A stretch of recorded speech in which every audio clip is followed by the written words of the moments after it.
সুপ্রিয় দর্শক, দেখেন একজন বাইকে আমি প্রতিবন্ধী, আর কিন্তু চোখ নাই, চোখ আছে কিন্তু দৃষ্টি শক্তি নাই। আমি তার সাথে আপনাদেরকে ইন্ট্রোডিউস করার জন্য আসছি। দেখেন ভাইটা কিন্তু আসলে সত্যি মানে অনেক গরিব একটা মানুষ, কিন্তু তার প্রতিভাটা একটু দেখেন। ভাই আসসালামু আলাইকুম। ওয়ালাইকুম আসসালাম। ভাই আপনার নাম কি? জি, আমার নাম মোহাম্মদ নাজমুল হাসান। নাজমুল হাসান ভাই। তবে নাজমুল হাসান ভাই, আপনার চোখগুলা কি এটা জন্মগত ভাবে সমস্যা? জি, আমার চৌকিটা জন্মগত ভাবেই ডাক্তার দেখাইছিলাম। ডাক্তার বলছে এখন টাকা পয়সা হলে আর কি চিকিৎসা করা যাবে। এখন আমি মানে এইভাবে আছে আর কি, যেহেতু আমার ফ্যামিলিগত দুর্বল, এখন টাকা পয়সা নাই এই জন্য আর কি। টাকা পয়সা নাই কিন্তু আপনার খুব ইচ্ছায় দুনিয়ার জি, মুখটা আমার দুনিয়া, আমার ইচ্ছা যে আসলে আমি হাফেজ হবো, আলেম হবো। বাইসিক্যালি ভাবে আমি শুনে শুনে একবার শুনি যেটা সেটা মুখস্থ করি। আমি কিন্তু অনেক বক্তাদের কণ্ঠ বা যে কোনো কণ্ঠ মানুষ আমি নকল করতে পারি। মানে মাশাআল্লাহ এই মাশাআল্লাহ, মানে একবার শুনেন সেটা আপনার হ্যাঁ হ্যাঁ থেকে হ্যাঁ যায়। জি। তাহলে ভাইয়া আমি একটু শুনতে চাই, আমার মানে দর্শক যারা আছে তারা একটু শুনতে চায় আপনার বিষয়গুলো একটু যদি বলতেন। আমার দর্শকেরা খেয়াল করেন, আল্লাহ রাব্বুল আলামিন বলেন, আল ইয়াউমা নাখদিমু আলা আফওয়াহিহিম ওয়া তুকাল্লিমুনা আইদিহিম ওয়া তাশহাদু আরজুলুহুম বিমা কানু ইয়াকসিবুন। সূরা ইয়াসিনের 23 নম্বর পারা 9 নম্বর পৃষ্ঠা 65 নম্বর আয়াত। আল্লাহ পাক বলেন, কিয়ামতের ময়দানে আমি মানুষের বিচার করব, তার জবানের ভিতরে তালা মেরে দিব, মোহর মেরে দিব। প্রশ্ন আসতে পারে, আল্লাহ বিচার করবেন কিভাবে? কিয়ামতের ময়দানে আল্লাহ যেহেতু মানুষের জবান কেড়ে নিবেন, আপনার এই হাত, আপনার এই পা, আপনার চক্ষু, অঙ্গ, প্রত্যেকটা অঙ্গ প্রত্যঙ্গ আল্লাহর কাছে সুপারিশ করে কথা বলবেন। এটা হলো এক ধরনের কণ্ঠ। এবার আমি আপনাদেরকে দ্বিতীয় নাম্বার যে কণ্ঠটা শোনাবো সেটা হলো,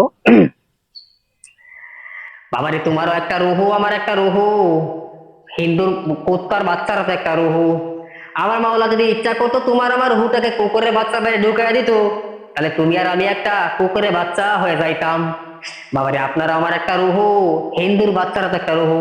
আমার মাওলা যদি তোমার আমারে যদি হিন্দুর ঘরে জন্ম দিয়া দিত, তাহলে আজকে আর এই আল্লাহ নামের পবিত্র শব্দটা প্রকাশে সবার সামনে বলতে পারতাম না।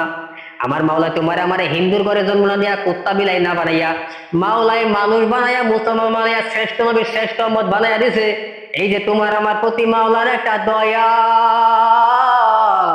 বাবারে কিয়ামত পর্যন্ত সেজদা করিয়া যদি শুকরিয়া আদায় করো, আর এই শুকরিয়া বুঝি আদায় হবে না। এটা কি ভাই চর্মনাই পীরের ইকল লাগে নাকি? জি জি জি জি হ্যাঁ, জি।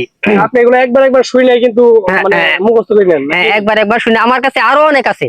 মানে আমি প্রত্যেকটা প্রত্যেকটা বক্তাদেরই কণ্ঠ নকল করতে পারি। শুধু তাই না, যারা অভিনয় করে আর কি, নাট্য জগতে বা যে কোনো মানে অভিনয় করে, আমি তাদের কণ্ঠ নকল করতে, মানে সোজা কথা, আমি একবার কণ্ঠ শুনে মুখস্থ করে ফেলি। একবার শুনে মুখস্থ করতে পারেন জি। না? যাই হোক, এই ভাইয়ের জন্য সবাই দোয়া করবেন। ভাই আসলে টাকার জন্য চিকিৎসা করাইতে পারে, তার চোখগুলা দেখেন। আপনার তার সাথে যোগাযোগ করতে পারেন, সমস্যা নাই। কিন্তু ইনশাআল্লাহ আমরা চেষ্টা করব ভাইয়ের পরবর্তী মানে সবকিছু জানি না, ডিটেলস জানি না, সঠিক যদি হয় তাহলে আমরা আপনাদের কাছ থেকে সাহায্য চাবো, যে ভাইয়ের জন্য যদি পারেন সর্বোচ্চ ভাইয়ের সবকিছু জানি না লই শুনি না লই পরে আর কি চাবো ইনশাআল্লাহ, আপনার যদি পাশে থাকেন। ভাই আপনার কিছু বলবেন তাদেরকে? হ্যাঁ, দর্শকদেরকে বলতে চাই, আপনারা যে যেই জায়গা থেকে আছেন, আমি অসহায়ের ভিডিওটা আপনারা একটু শেয়ার করে দিবেন, যেন আমি আপনাদের উসিলাই কিছু পাই। পারলে 10 টাকা দিবেন, না পারলে ভিডিওটা শেয়ার করে দিবেন, যেন এমন একটা দানবীর ব্যক্তির কাছে এই ভিডিওটা পৌঁছাবে, যার উসিলাই আল্লাহ তাআলা আমাকে একটু হেফাজত করতে পারে। আল্লাহ তাআলা আমাদের সবাইকে সবাইকে সুস্থতা দান করুক। আর আমার মতো এরকম অসহায় যেন কেউ না হয়, আল্লাহ যেন সবাই সহায় হন।